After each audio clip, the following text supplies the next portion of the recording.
13 to 18.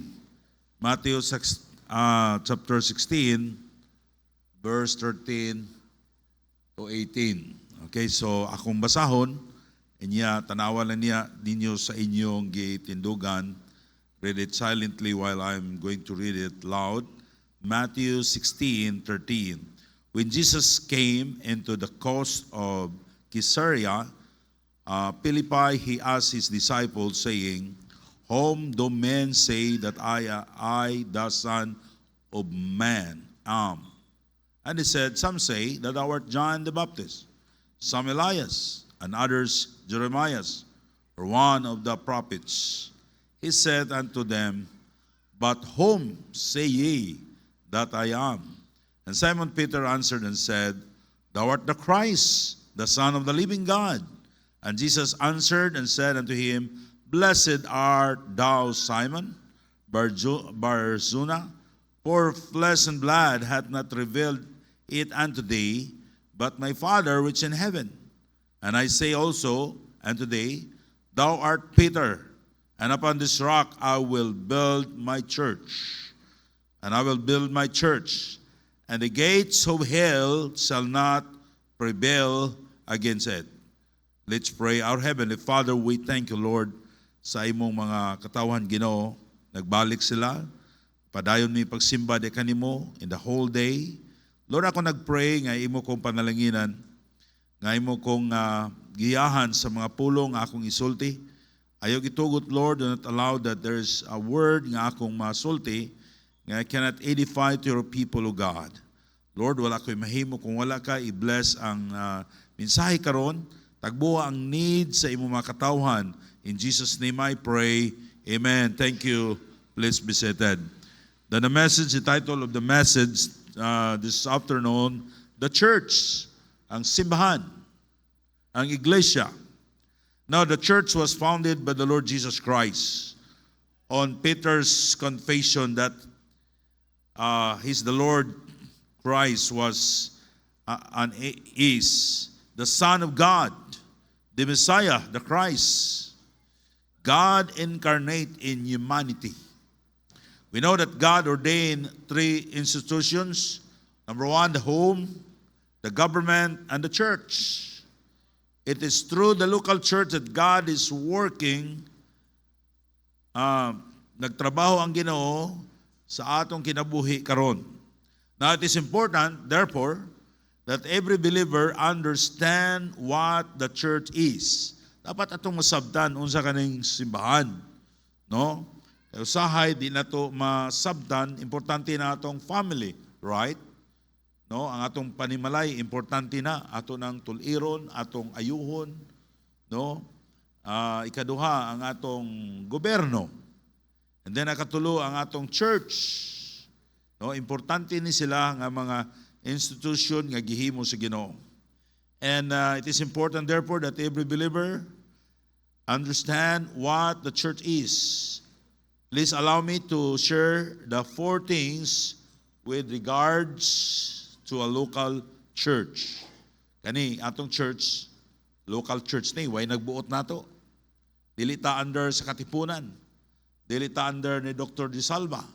Dili ta under ni Dr. Nable. Now, a Baptist church is a local church. Amen? Kuanta, ato ning panggobyerno. No, mao ni ka nindot sa atong simbahan, no? Ang ato diri, ato ni. Nagtabang ta sa uban, wala ta gipugos. Kun dili mao nay gusto sa Ginoo. Now, number one, who is the master of the church? Kinsa may agalon sa church? Well, ay bawa na to, the Lord Jesus Christ is the head of the church. Ang agalon sa church si Jesus Christ. Dili ang pastor ang agalon sa church. Dili ang pastor ang tag-iya sa church. Na in Colossians chapter 1 verse 18, and he is the head of the body, si Christ. No? And he, it represents to the Lord Jesus Christ. The church who is the beginning, the firstborn from the dead. Isa tong nabanaw, si Jesus Christ. that is all things we might have the preeminence. Preeminence, pasabot na siya labaw sa tanan. Why makalabaw niya? Si Kristo ang labaw sa tanan. No? Then He sa church. Siya tag-iya sa church. If you try to destroy a church, imong gi-destroy si Jesus Christ. Na in Colossians chapter 2 verse 19, and not holding the head from which is the body, by the joint and bands having nourishment ministered and knit together, increase it with the increase of God. Klaro kayo din that the body by joint and bands and church, kikinahanglang doon na tayo unity.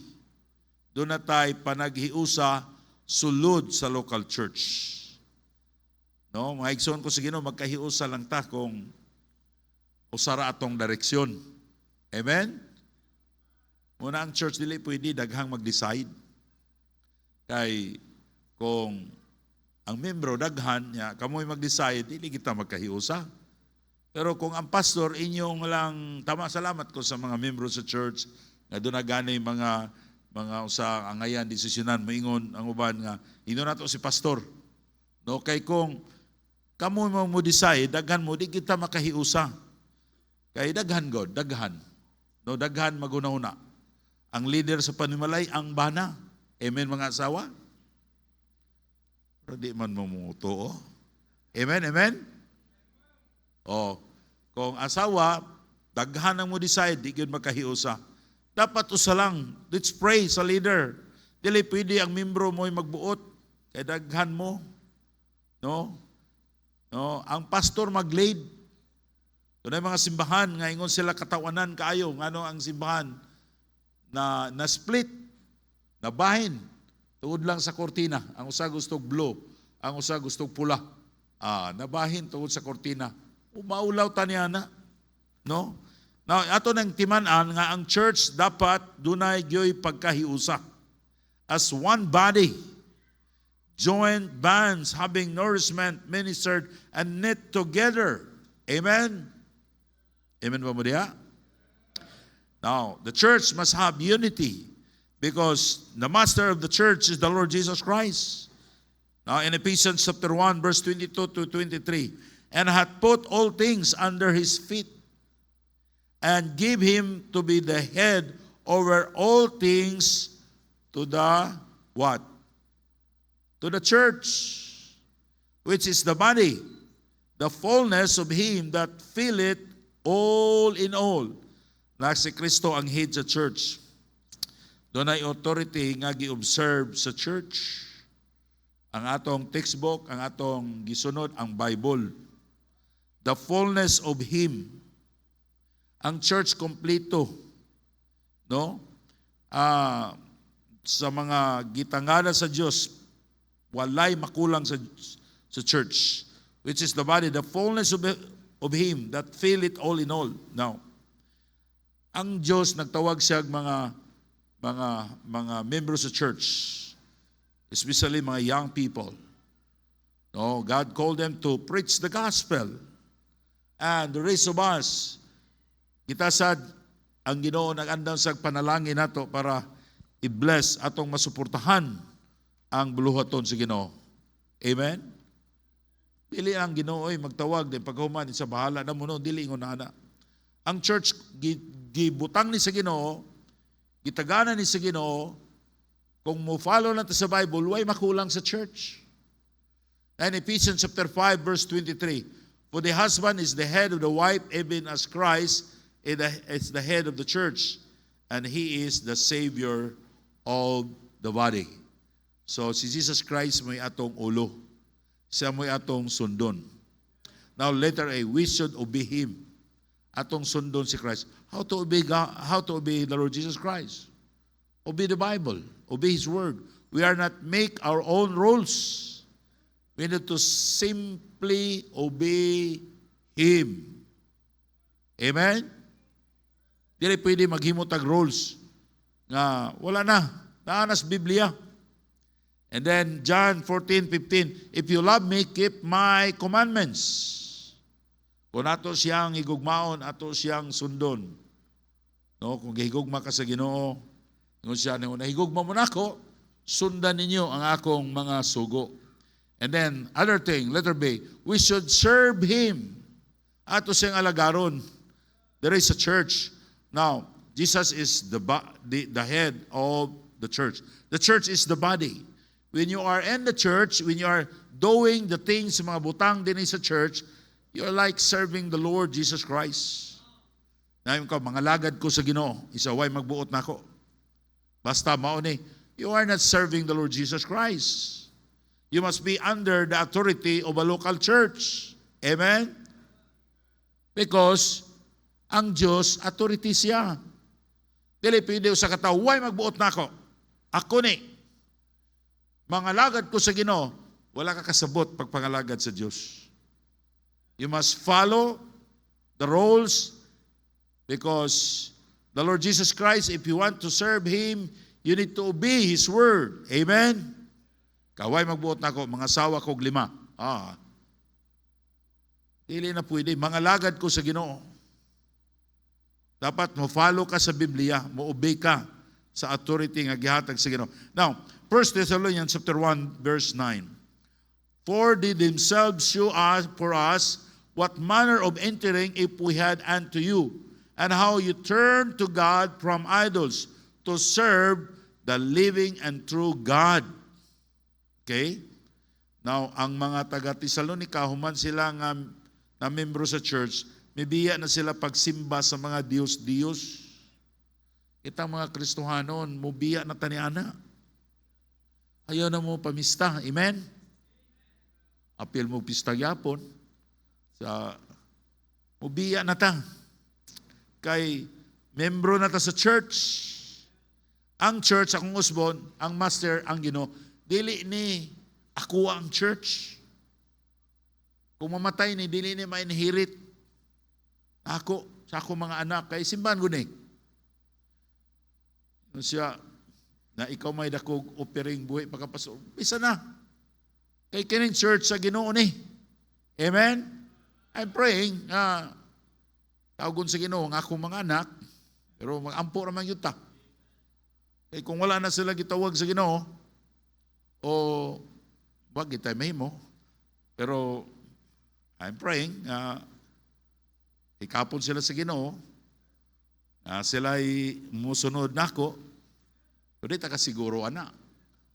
So, bahala na magkinaunsa, basta mga lagat na sa Ginoo sa church. Dili pod pwede, mingon ka mo, di na ko diya nga church. Kay wala na si pastore. Isa man ninyong gisimba, si pastore o Ginoo? Ginoo, naatag na ako diri wala, mga lagad mo sa Ginoo, din sa church. Amen? Kaya inyong gisunod, si Jesus Christ. Akong ginan akong asawa, si Gemma, kung kuhaon na gay ko sa Ginoo, tapos lahi na ang pastor, dili atong anak, mubalhin sa mugsimba. Kay basig ang pastor, dili ka porma. So, mubalhin sa mugsimba sa katuig. Nga naman, pastor, aron dili ma-divide ang tanaw sa mga membro na basig ang ako gyapong asawa mo, mangunahuna siya. Dapat maka-exercise ang pastor sa iyang authority. Amen? Inaon to tayo inyo nasabdan. Ang church, ang atong agalon si Jesus Christ. Ang church, dili ni nagipanag-iya sa usa ka tawo. Even a pastor. Dapat ang atong sundon ang Biblia, atong alagaron ng Diyos, atong sundon ang Ginoo. Dili nato, di pasabot mo sunod ka sa Ginoo, unsay gisulti sa tao imong sundon, dapat nasa Biblia. Amen? Amen mo ba? We should love Him. We should love the Lord Jesus Christ. We should love the church. Love Him with all your heart, and with all your mind and all your strength.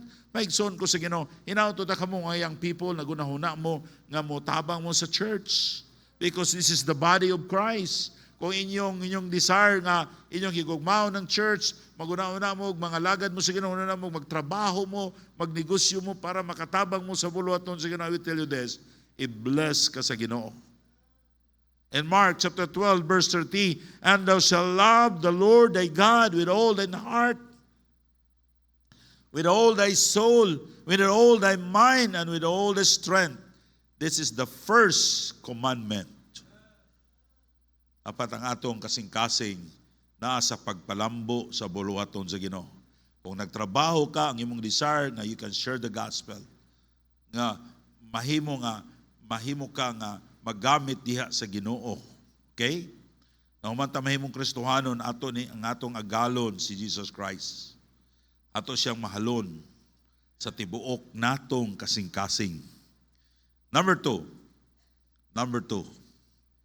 the minister of the church. Una, the master of the church. Kisay master sa church. Dili ako dili akong asawa, ang Ginoo. Amen? Dapat kamo mga membro, kung sayop na gani ang giwali sa pastor, mo importante magtuon ta sa atong doktrina. Di ba? Ha? Intag sayop naman na. Di wala na sa Bible. Okay, kaya nga atong master, ang atong Ginoo si Jesus Christ. Now, the minister of the church. Okay? Now, in Jeremiah chapter 3, verse 15, ingon diri, I will give you pastors according to mine heart, which shall feed you with knowledge and understanding. So, the Lord gave the pastor has a delegated authority to the church. And Ephesians chapter 4, verse 11 to 14. And he gives some apostles, some prophets, some evangelists, as some pastors and teachers, for the perfecting of the saint, for the work of the ministry, for the edifying of the body of Christ, till we all come in the unity of the faith and all the knowledge of the Son of God, and to the perfect man, and unto the measure of stature of the fullness of Christ. See? Verse 14, that henceforth be no more children tossed to and fro, and carried about with every wind and doctrine by sleight of men and cunning craftiness, whereby they lie in wit to deceive.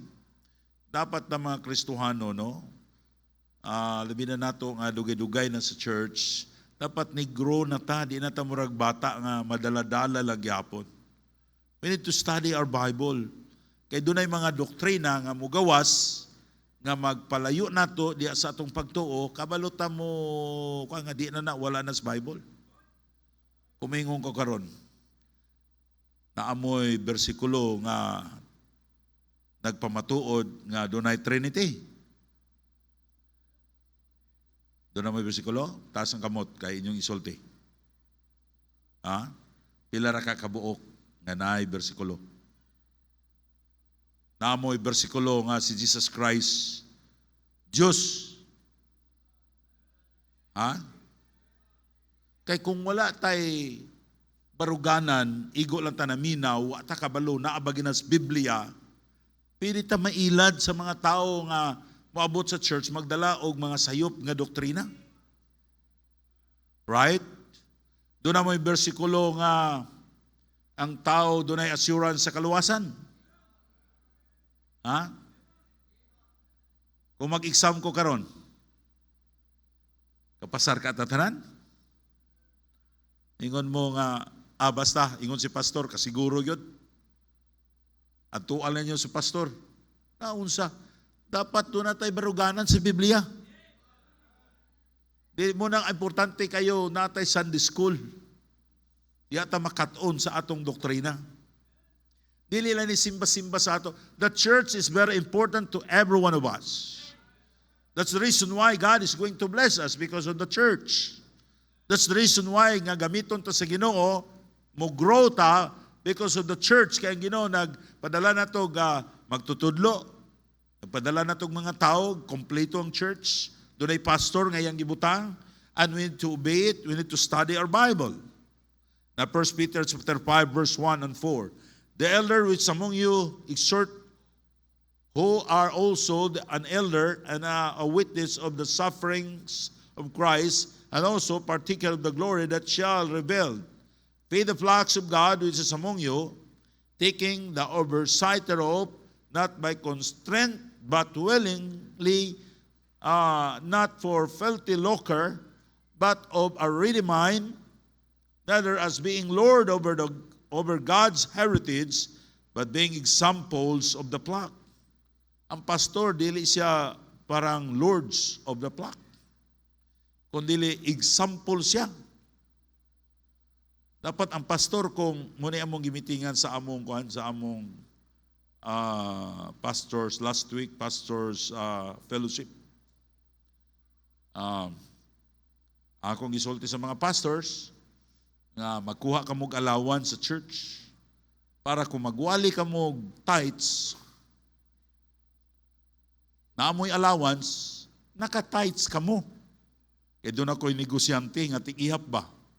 Unang kaning mga tig-ihap sa offering, makabalunik kinsay dagkog offering.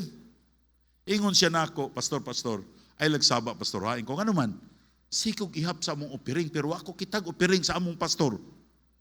Kanya nako ito nga simbahan. Na-offended siya. Muna, ang pastor, dili lang ni kay kamo mga staff sa church, ang akong giampon ninyo, mga pastor man mo tanan. Basin bagwa mo yung offering. Magaingon na inyong membro nga, wali-wali pa na sa pastor offering, pero siya way offering. Akong usa ka pastor, akong gipangutana, nganong wala po kay offering? Ingon siya nga, ay kung na ako'y needs, magkuha raman ko. Nganong magkuha man ko, ang anong mag-offering man ko, nga ako man ang offering, na mao na'y problema diya. Ang atong offering, dili na sa pastor. Ato nang ihap. Doon na tayo accounting. Akong gi-advise ng mga pastor nga sila, pagkuha sila allowance para maka-offering sila. No? Dili kay, kung na sila needs, kuha sa church. Kuha, tagay ko, palitog bugas, palitog kuhan. Para makasacrifice sila. No? Kaning atong offering ha, dili na sa pastor, ato ning gihap, atong surplus, atong gitukod og building. Salamat ko sa inyong offerings. Okay? So, ato nakita din not lords over God's heritage, but being examples to the flock. And when the shepherd shall appear, you shall receive a crown of glory. So kami nami makadawat may crown of glory. Inigbalik sa Ginoo. That fadeth not away. Tapos, ang pastor, example siya sa tanang butang and humility. Diya sa pagpangalagad sa Ginoo. Now later, we should esteem him very highly in love. Dapat ang pastor atong should esteem very highly. Pasabot na dapat magtiwala ta sa pastor. Yung sa ka ng pastorya ang offering, no? Basig gisuroy na nila ni Ma'am Jima. Okay? Now, 1 Thessalonians chapter 5, verse 12 to 13. And we beseech you, brethren, to know them which labor among you and are over you in the Lord, and admonish you, state and to esteem them very highly in love for their work's sake, and be at peace among yourselves. No, kay kung dili ka mo tahod sa pastor, wa kay kalinaw sa imong kaugalingon. Letter B, we should honor him and provide adequately for his material needs. Okay? Ako nang gisulti ninyo, kaya dili tanan dire, dili ko tanang panahon nga na ako. Ingon ng doktor na ako nga, inigbalik ni mo ha, pag di ka po ka maniwang, indiksyonan ta na kag paniwang. Kay mao ning imong dugo, di na makontrol ang imong pressure. Kay pitin isa, dili ka overweight. Kuwang ka kaning, sa tawagan na, obese to. 100, pero ako 105 kilos, tibugata na kayo. So, wala kabalo eh. Una nagpaniwang nako. Ipanghatag na nako ni akong mga karsunis. Kay basig maabot nako og 28 na lang akong hawak. Tildi na nako sa Brother Abaw o sa Brother Larry. So, kay basig lahi na ang inyong pastor. No? Siyempre, ako may giingon ninyo at the age of 65, pero di pa ko klaro ana ha. I'm praying for that. Pero pwede nga po at the age of 70 kay alang pugso na to. Kung wala pa yun. No? Basig si GR, mo surrender na o surrender. No, kay mas mayo na ara ko niya di na ko pastor kay kung mamatay ko ilubong ko diya maggunahuna kisa kay mapastor diri no. Nadaghan kay mo gunahuna. Samot na. Namot na, murag lisod na. Mas maayo pa nang na ako, makabadlong pa ko. No? Kaya importante kayo na ng atong church, magpabili ni siya, magamit pa sa pakailap sa maayong balita. Okay? So, we should honor him and provide adequately for his material needs. Dapat ang pastor, supplyan siya sa iyang panginahanglanon. Kung inyong sunod nga pastor, no, dili pamilya nako. Siyempre, wala na'y kwarta. Inyo ginang suportahan pag-ayo. In 1 Thessalonians chapter 5 verse 17 to 19, pray without ceasing. In everything give thanks, for this is the will of God in Christ Jesus concerning you. Quench not the spirit. Okay, and magsayo pa ning verse nga akong nabasa. Lang, nalimot ko sulat. Okay, letter C.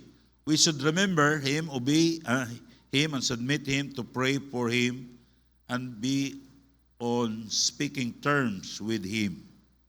So, atong hinunduman ng pastor sa atong pag-ampo. No? Sa atong mga kadaugan. Niya, ato siyang i-pray. In Hebrews chapter 13, verse 7, remember them which have rule over you, who have spoken unto you the word of God, whose faith follow, considering the end of their conversation. In Hebrews chapter 13, verse 17, obey them that have the rule over you, and submit yourself for the watch of your souls, as they not must give account, that they may do it with joy and not with grief, for that is unprofitable for you. No? There is a church, atong sundon ang kung kinsay pastor sa church. Pero, mao ni siya, dili ayaw ko niyong lain na pagsabot. Ang church, kung diri sa church matters na ganing, dapat ang pastor magbuot. Pero di sa kumutuo nga sa inyong balay, ang pastor magbuot. Ay kumutuo niya na nga ang pastor magbuot o sa kurso nimo. You have the Holy Spirit. Amen? You need to pray. Salamat ko sa mga young people, mudool lang ko, pastor. Kanang, unsa kay akong kursoin ko, Brad, you need to pray. Nga dili pwede nga, pastor, mo anhin mo dire, pastor, unsa man gyud kaning muni akong asawahon, muni akong banahon. You have the Holy Spirit, you need to pray. Amen? Wala na nailabot ng pastor niya na magbuot. Kung Kristohanon lang, wala na kasupak sa kabubuton sa Ginoo, ang amoa, mag-pray rami. Kaya na siya kumutuon niya na, nga kung ang young people magminyo, ang pastor magbuot, ayaw na siya, kani. Kaya ang Ginoo, nagtudlo na ko, kani, wala na. Doon na tayo balang Espiritu. If you are saved, you have the Holy Spirit, ampo sa Ginoo. Si Amam, salamat ko ni Amam, nisulod siya na ko siya pa. Unsa man gyud pa. Kanina gyud, ikaw, wapakay ko kailan ni Rindel ato, ingon ko nga, anak, that's your life. You need to pray harder. And ask God. Ayaw ko pangutana kay pwede ko masayop. Duol dito sa Ginoo. And ko ayaw lang pang paminaw sa imong mama kay di ka maminyo. Ato gikas Ginoo. Kay kanang mama mi ayaw na nak. Kay di man sa gusto nga mabulag ang iyang anak. Amen. Young people, adto mo sa Ginoo pangutana. Ampo mo. Pero makita na ninyo nga wa sa Biblia, dili Kristohanon, dili magtuto, dili na nakabubuton sa Ginoo. Pero kung Kristohanon ganing, isa kanina ni pastor, unsa man gyud pastor, unsa man tan-aw nimo, ako advice ra na ako. Kanagay mo advice ko ninyo, maingon man ko kani ako ani advice niya, pero dili pasabot nga mo gini ko 100%. You need to pray. Sa imong kurso, akapadulong sa imong negosyohon. No, kay naman tayo bala ang Espiritu Santo nga nasa tong kinabuhi nga mo'y naggiya nato matag adlaw. Okay, in Hebrews chapter 13 verse 18, pray for us, for we trust we have good conscience in all things, willing to live honestly. Iyan po ninyo ang mga pastor nga magkinabuhi sila nga dunay integrity. In Hebrews chapter 13, verse 24, salute all them that have rule over you, and all the saints, they of Italy salute you. Salute means honor, respect. Muna ang pastor, ato ni siyang respetuhan. Salamat ko ninyo church, nga kamo, nakita na ako ang inyong pag-respect na ako sa akong panimalay. I'm hinahinay nagtudlo ko ninyo ani because ako nagampo ragi ko sa Ginoo. Wagi ko kasiguro. Nagpray pa lang kita. Kinsay mupuli nako dinhi. No? Pero ako lang yung giampo sa Ginoo, o kinsay ibutang sa Ginoo dinhi dapat ato siyang respetuhan. Amen. Mo na importante kayo. Sunod Domingo, ato ning ipadayon, hapit na human naman ta, hapit naman atong time, atong sunod, the members of the church, and then the mission of the church. So, let's pray. Our Heavenly Father, we thank you, Lord, sa imong pulong, among nasabtan, nga ang master sa church, ikaw Ginoo, ikaw mong sundon, dili ang pastor, maghatag og roles, but ang pastor Ginoo, dapat musunod siya sa imong pulong. O dunay ministers sa church, nga imong gibutang, mao ang pastor nga mo'y magpadagan sa church, nga mga Kristohanon Ginoo, tabangin sila. Nga sila, Lord, mo follow, musunod according to your will. Diha sa church, Lord, dunay unity. Dili, walay pa nagbangi Ginoo, kung ang matag-usa, dunay tinabangay, tabangi ang matag-usa Ginoo. Sa ilang pagka-Kristohanon o God, dili himuon nga dili dako nga mga baong butang, kundi ilang i-priority, Lord, ang pagbasa sa imong Bible, pagtuon sa among doktrina. Importante kayo Ginoo para moabuto niya ang panahon nga dunay mga tao nga magdala og sayop nga doktrina, we can able to stand aron makapadayon kami nga magpagamit diha kanimo. Lord, i-bless ang matag-usa, tabangi Ginoo nga among masabtan ang imong pulong. Unsa ka importante ang church, kamo na imong gisugo sa pagpakaylap sa maayong balita na kami Ginoo mahimong mulambo pa kani nga iglesia ug daghan pang mga missionaries among matabangan, daghan pa nga mga ma-send out namo sa ubang mga lugar aron sa pagwali sa imong pulong. Lord, i-bless sa matag-usa. In Jesus' name I pray.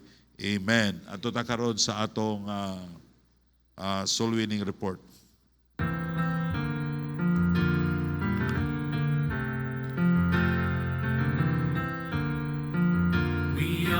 Church, the chosen bride of Christ, we have the imprint of His cross upon our lives. The highest price was paid when the Lamb of God was made, the perfect and most holy sacrifice. We have one purpose, one mission, one reason to remain, to raise the cross of Jesus and magnify His name. We crucified and risen from the grave. We preach Christ, the only one who has the strength to save. The message we proclaim is the power of His name. We preach Christ. We are the voice that Christ is truth today, and of this truth we will never be ashamed. Though many doubters rise and reject the claims of Christ, God's unchanging word will still remain. We have this moment, this hour, to seek and save the lost, to speak the name of Jesus and point them to the cross. We preach Christ, who is crucified and risen from the grave. We preach Christ, the only one who has the strength to save. The message we proclaim is the power of His name. We preach Christ. So we lift the name of Jesus for all the world to see. The message of salvation for all who will believe. We preach Christ, who was crucified and risen from the grave. We preach Christ, the only one who has the strength to save. The message we proclaim is the power of Okay, His daghang salamat. O maninog ka palihog sa katapusan. No, pray ta kung Panginoon si Brother Dante. Brother Dante, please come with us in closing prayer. O katong mga Piyaya Production. Yan yun ako mo makig-meeting ko ninyo.